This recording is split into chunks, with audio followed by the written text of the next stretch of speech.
Welcome to back my YouTube channel only maths by Sachin. सभी मेरे मित्र, आप सभी के लिए मैं आज एक्सरसाइज 11.3 के वो छठे और सातवें नंबर क्वेश्चन को लेकर हम आज आए हैं और इसी को करेंगे कंप्लीट। तो क्वेश्चन देखेंगे आप, क्वेश्चन थंबनेल पर देखा होगा तो आप यहाँ पे भी देख लीजिए, क्वेश्चन सेम के सेम ही है। छठा नंबर क्वेश्चन है। ये क्या कहा है क्वेश्चन ने, वर्णन कीजिए कि दाईं तरफ दी गई आकृति, जो आपके दाईं तरफ बोले तो इस तरफ जो आकृति दो फिगर दिख रहे हैं ना, दिख रहे हैं कि नहीं दिख रहे हैं बताओ। हाँ, उम्मीद करता हूँ दिख रहा होगा। अगर थोड़ा सा आप वीडियो की क्वालिटी थोड़ा सा हाई कर लीजिए, आपको बेहतर तरीके से दिखेगा। फिर क्या कहा, किस प्रकार यानी कि ये आकृतियां जो है वो किस प्रकार एक समान है, यानी कि ये इक्वल है, ये हमको बताना है। यानी कि क्या ये किस प्रकार से इक्वल है। और दूसरी चीज क्या है, किस प्रकार एक दूसरे से भिन्न है, यानी कि ये भी हमें बताना है कि ये किस प्रकार अलग है। ये दोनों आकृतियां अलग हैं, देखने से ही लग रहा है अलग है, और कुछ चीजें देखने के बाद पता चलेगी हाँ हमारी समान भी है। किस डिब्बे का पास पृष्ठीय क्षेत्रफल अधिक है, यानी कि ये भी हमें बताना है भैया किसका पृष्ठीय क्षेत्रफल अधिक है या फिर कम है। ये सारी चीजें हमें बतानी है। तो क्वेश्चन देख के कुछ समझ में आ रहा है कैसे क्या करेंगे हम। हमें सबसे चीज ये बतानी है क्या है इनमें, इसमें कौन सी चीज है जो कि अलग है। तो देख के ही बता सकते हैं सर, ये तो हमारा फिगर जो है, पहला वाला फिगर ये जो है, ये एक क्या है, बेलन है कि नहीं है जी। और ये सर क्या है, घन है, घनाभ है। सर ये कैसे क्लियर होगा, ये क्लियर होगा भैया इसकी जो भुजाएं की लेंथ है उससे। अगर भुजाएं की लेंथ जो है यानी कि लंबाई जो है सबकी सब समान होगी सारी भुजाओं की, तो वो क्या होगा हमारा घन होगा। घनाभ में क्या होता है, उनकी लंबाई यानी कि आमने सामने की भुजा केवल इक्वल होती है, बराबर होती है ना।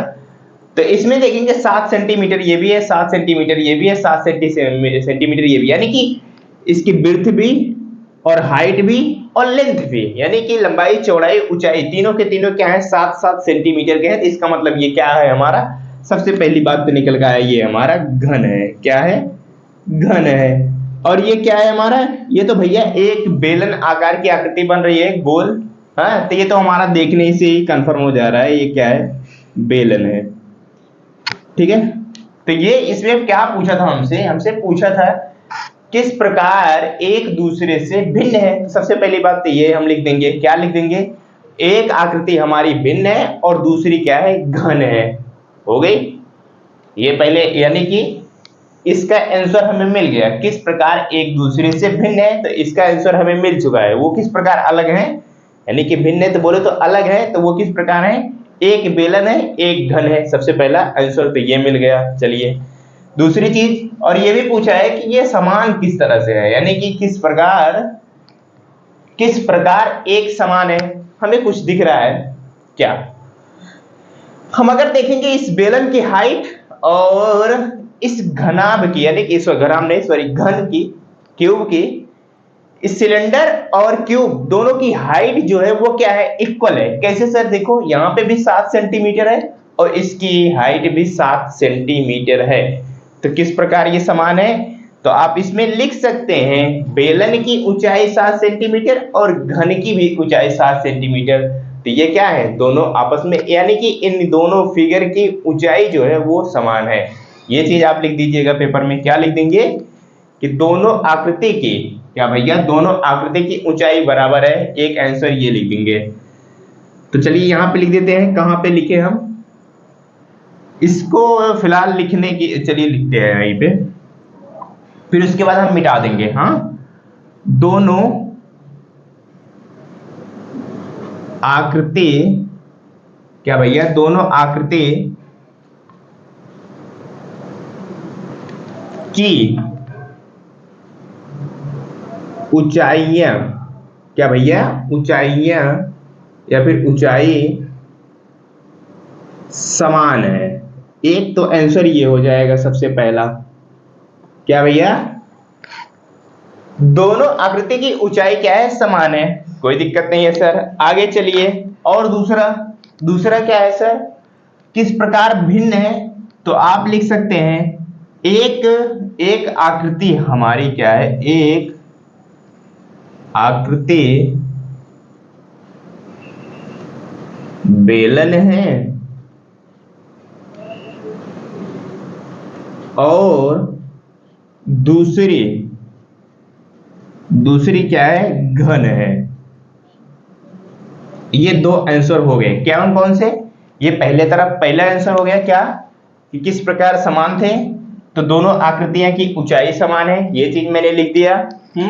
सबसे पहला आंसर हो गया। और ये भी पूछा था किस प्रकार एक दूसरे से भिन्न है, तो ये क्या है, एक आकृति हमारी बेलन है और एक आकृति जो है हमारा घन है। इस प्रकार से दोनों अलग अलग है।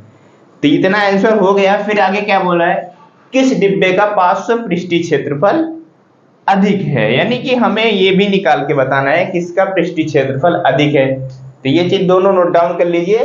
अब चलते हैं पृष्ठीय क्षेत्रफल की तरफ। किसकी तरफ चलते हैं? पृष्ठीय क्षेत्रफल की तरफ चलते हैं भैया। आ जाओ। पृष्ठीय क्षेत्रफल कैसे निकाला जाता है बताओ? पृष्ठीय क्षेत्रफल सबसे पहले किसका निकाले? बेलन के निकाले, घन का निकाले? चलिए सर, बेलन का सबसे पहले आप निकालिए। तो बेलन का सबसे पहली बात तो यही भैया, फार्मूला अगर याद होगा, यानी कि सूत्र आपको पता होना चाहिए, तभी इस क्वेश्चन को सॉल्व कर पाओगे। अगर सूत्र आपको पता नहीं है तो लगाना बहुत मुश्किल है। चले आ जाओ। बेलन का संपूर्ण पृष्ठीय क्षेत्रफल, क्या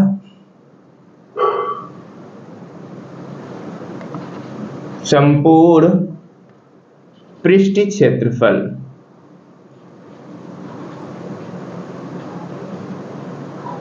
फार्मूला लिखिए जरा सा। वो क्या होता है?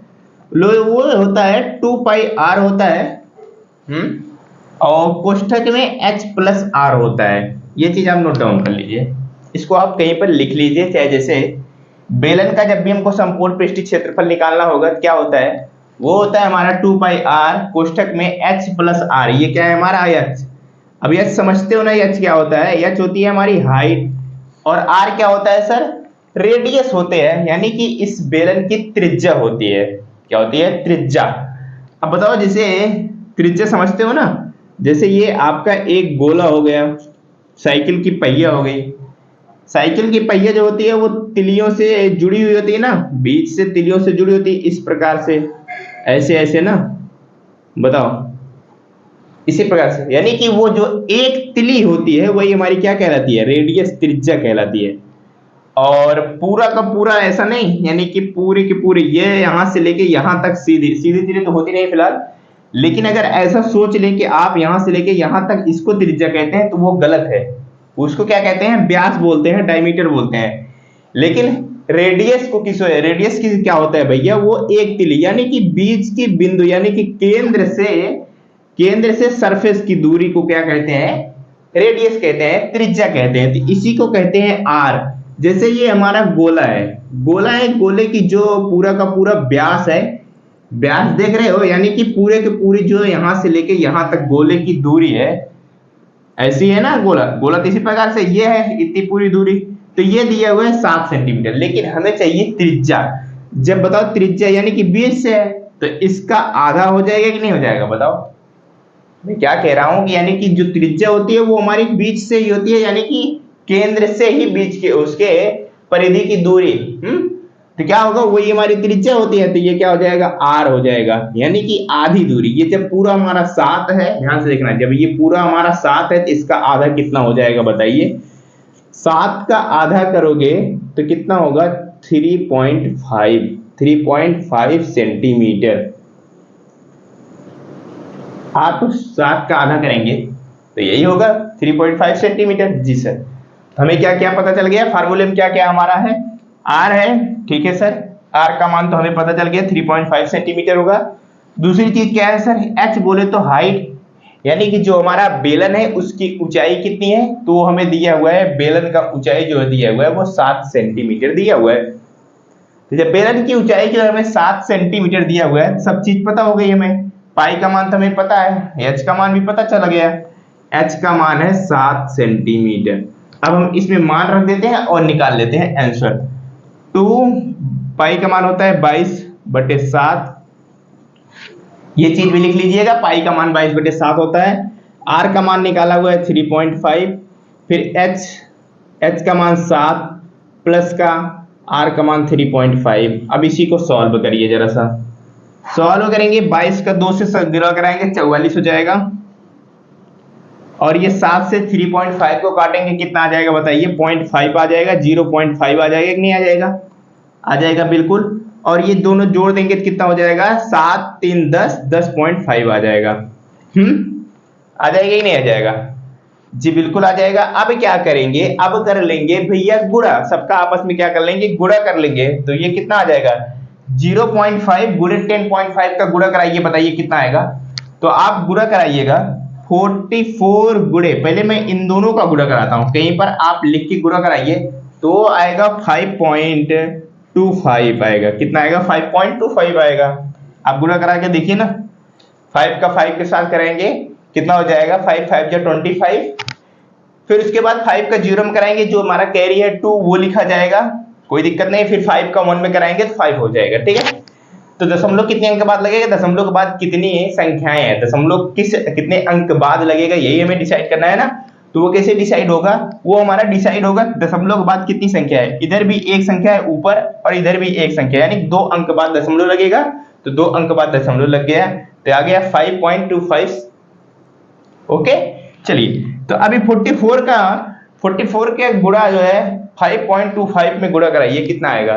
तो आप कराएंगे, आ जाएगा 231.00 करके आएगा, ये हो जाएगा सेंटीमीटर स्क्वायर, किसका, बेलन का संपूर्ण पृष्ठीय क्षेत्रफल। अब इस 0.00 का कोई मतलब तो है नहीं हमारा, इसको सीधा सीधा क्या लिख सकते हैं, 231 सेंटीमीटर स्क्वायर, इसको बोल सकते हैं क्या हो गया, हमारा बेलन का संपूर्ण पृष्ठीय क्षेत्रफल निकल के आ गया हमारा। तो हमसे क्या पूछा है, किस डिब्बे का पार्श्व पृष्ठीय क्षेत्रफल अधिक है। अभी तो मैंने बेलन का सिर्फ निकाला है, कैसे ऐसे तो बता नहीं सकते, हमको घन का निकालना पड़ेगा। तो चलिए भैया, घन का संपूर्ण पृष्ठीय क्षेत्रफल, जरा सा सूत्र बताइए, हमेशा याद है कि नहीं, संपूर्ण पृष्ठीय क्षेत्रफल,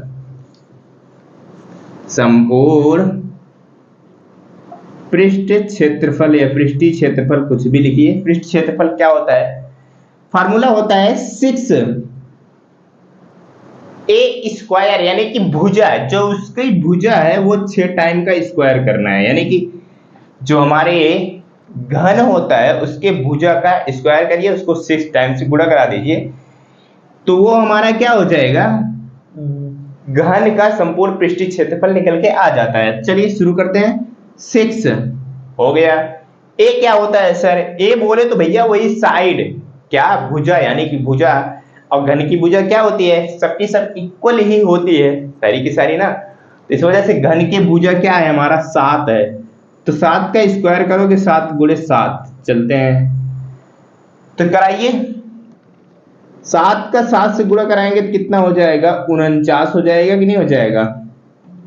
अब 49 का जो है किसके साथ गुणा करा दीजिए, 6 के साथ गुणा है, 6 का 9 के साथ कराएंगे 54 हो जाएगा, कैरी जाएगा 5, 24 6 का 4 के साथ गुणा कराएंगे 24 हो जाएगा, और 5 जोड़ देंगे तो 29 हो जाएगा। 294 सेंटीमीटर में है, तो इसका भी पृष्ठीय क्षेत्रफल सेंटीमीटर स्क्वायर हो जाएगा।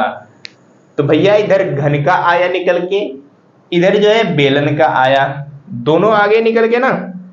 अब हमसे पूछा क्या है, किसका पृष्ठीय क्षेत्रफल अधिक है, किसका पृष्ठीय क्षेत्रफल अधिक है बताओ, 231 अधिक है कि 294 अधिक है। स्वाभाविक सी बात है, क्या है, 294 है। जब 294 है तो किसका है, वो घन का है, तो किसका पृष्ठीय क्षेत्रफल है, घन का पृष्ठीय क्षेत्रफल है। तो क्वेश्चन काफी आसान नहीं थे, यानी मतलब क्वेश्चन जो है वैसे भी क्या क्लास 8th में आप पहुंच चुके हैं, तो अब धीरे धीरे दिमाग को आपको लगाना पड़ेगा। ये सारी चीजें कब आती है जानते हो, कंपटीशन के एग्जाम में आपसे पूछी जाएंगी भविष्य में। तो ये सारी चीजें अगर आप अभी से पढ़े रहेंगे तो आपके लिए बेहतर होगा।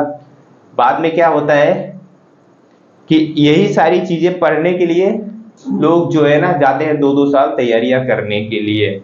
तो इस वजह से मैं आपसे उम्मीद करता हूं आप अभी से सीखना शुरू कर दीजिए, और जब आपसे अभी से सीखे रहेंगे तो आगे आपको तैयारी करने की जरूरत नहीं पड़ेगी। थोड़ा बहुत करने की पड़ेगी तो उतना चल जाता है। तो उम्मीद करता हूँ आप ये सारी चीजें सीख चुके हैं। तो आज एक क्वेश्चन और करते हैं। कौन सा करेंगे भैया? वो अपना 7वां नंबर क्वेश्चन करते हैं। क्वेश्चन पढ़ते हैं। क्वेश्चन हमारा क्या है? 7 सेंटीमीटर त्रिज्या भैया आगे चलिए, और 3 सेंटीमीटर नहीं मीटर में 7 मीटर त्रिज्या और 3 मीटर ऊंचाई वाला एक बंद बेलनाकार टैंक है। कहने का मतलब टैंक बोले तो टंकी की तरह है, समझ रहे हो ना? क्या है? 7 मीटर तो क्या है उसकी ऊंचाई है, नहीं 7 सेंटीमीटर उसकी क्या है रेडियस है यानी त्रिज्या है। और क्या है 3 सेंटीमीटर 3 मीटर की ऊंची हमारी टैंक है। तो क्या कहा है कि ऊंचाई वाला बंद एक बेलनाकार टैंक है, यानी कि गोला सा जो टंकी की तरह रखा रहता है, धातु के एक चादर से बना हुआ है, यानी कि कोई मेटल से बना हुआ है धातु। फिर क्या कहा है? उसे बनाने के लिए वांछित धातु की चादर की मात्रा ज्ञात कीजिए। इसका मतलब कह रहा है कि अगर हमें इतने यानी कि 7 मीटर त्रिज्या वाला एक हमको क्या करना है टैंक बनाना है, और 3 मीटर उसकी ऊंचाई रहेगी, हमें कितना चादर लगेगा उस टैंक को बनाने के लिए हमें निकाल के बताना है। तो उम्मीद करता हूँ क्वेश्चन समझ गए होंगे आप। क्या करना है? उस टैंक में कितना चादर लगेगा यही निकाल के बताना है। तो कैसे निकाल के बताओगे? इसका मतलब भैया सिंपल सा है कि भैया पूरी की पूरी चादर निकाल के बताना है, और इसका मतलब है कि हमारा संपूर्ण पृष्ठीय क्षेत्रफल पूछ रहा है क्वेश्चन। जब हमें संपूर्ण पृष्ठीय क्षेत्रफल पता चलेगा तभी तो हम बता पाएंगे हाँ भैया इतना चादर लगेगा। बिल्कुल। तो चलिए शुरू करते हैं। तो सबसे पहले अब वही बात आ गई, क्या अगर बेलना आकार की है तो बेलन का भैया संपूर्ण पृष्ठीय का क्षेत्रफल हमें पता होना चाहिए। तो बेलन का संपूर्ण पृष्ठीय क्षेत्रफल क्या होता है? बेलन, फिर से एक बार लिखिएगा जरा सा, बेलन का संपूर्ण पृष्ठीय क्षेत्रफल क्या होता है बताइए? संपूर्ण पृष्ठीय क्षेत्रफल का सूत्र भैया वो होता है, क्या होता है? 2 पाई r, अभी अभी जस्ट लिखाया, फिर कोष्ठक में क्या h प्लस का r। अब हमें क्या क्या पता होना चाहिए? इस फार्मूले में क्या क्या है? हमें r है और h है, यानी कि हमको तीनों का मान पता चाहिए। यानी कि r बोले तो रेडियस, बोले तो त्रिज्या। त्रिज्या त्रिज्या कितना दिया हुआ है? 7 मीटर दिया हुआ है। 7 मीटर हमें पता हो गया। चलिए सर, और क्या चीज है इसमें? एक है हाइट, ऊंचाई। ऊंचाई देखो क्वेश्चन में दिया हुआ है जी सर, देखो ये 3 मीटर ऊंचाई दिया हुआ है, 3 मीटर हो गया ऊंचाई। अब हमें सारी चीजें पता हो गई इस फार्मूले से, यानी कि इस फार्मूले में क्या क्या लगेगा वो चीज हमें पता है। पाई का मान हमें पता है 22/7 होता है। आर का मान ये पता चल गया हमें 7 मीटर है, और एच का मान जो है वो क्या है 3 मीटर है। तो मान रख के सॉल्व कर लेते हैं, हमारा आंसर आ जाएगा।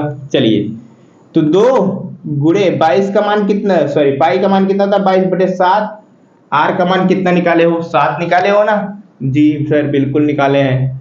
और एच का मान भी कितना है? 3 है ना? जी बिल्कुल सर 3, प्लस का आर का मान कितना है? 7 है, रख दीजिए। इसमें मैंने वैल्यू रख दिया, सबका मान रख दिया। तो अब इसको सॉल्व कर लेते हैं। 7 से 7 ये तो कट जाएगा, भाग दे देंगे। चलिए ठीक है, और 2 का 22 के साथ गुणा करा देंगे, 44 हो जाएगा। गुणा का चिन्ह लगाएंगे, अब इन दोनों भाई साहब को जोड़ देंगे, 7 3 हो जाएंगे 10 हमारा। तो 10 हो जाएंगे, यहाँ गुणा है तो 10 क्या हो जाएगा? मल्टीप्लाई हो जाएगा। अब 44 का 10 के साथ गुणा कराओगे कितना हो जाएगा? 440। जब भी हमको पृष्ठीय क्षेत्रफल ज्ञात करना होता है तो क्या करते हैं? Metre square. अगर मीटर में है तो मीटर स्क्वायर होगा, सेंटीमीटर में तो सेंटीमीटर स्क्वायर होगा। तो यानी कि कुल चादर की मात्रा पूछा था हमसे, तो वो होगा 440 मीटर स्क्वायर जो है चादर लगेगा, तब जाके हमारा उतना बड़ा जो टैंक है वो बन के रेडी हो जाएगा। समझ गए बात आप? क्वेश्चन है, क्वेश्चन अच्छे खासे क्वेश्चन है। ऐसे क्वेश्चन अगर एग्जाम में आते हैं तो समझ लीजिए 1-2 क्वेश्चन ही आएगा, इतना टफ क्वेश्चन, लेकिन करना पड़ेगा आपको। सबसे पहली बात तो आपको फार्मूला पता होना चाहिए। फार्मूला जब आपको पता रहेगा तो आप क्वेश्चन को कर पाएंगे। तो उम्मीद करता हूं समझ चुके हैं। तो बाकी पीछे के चैप्टर जितने मैंने भी पढ़ाए हुए हैं 10 चैप्टर, सबका सब प्लेलिस्ट बना हुआ है, आप वहां से किसी कोई भी क्वेश्चन कर सकते हैं जाके। थंबनेल पर सीधा सीधा लिखा रहता है किस वीडियो में कौन सा क्वेश्चन है। तो मिलते हैं नेक्स्ट वीडियो में, तब तक के लिए बाय बाय।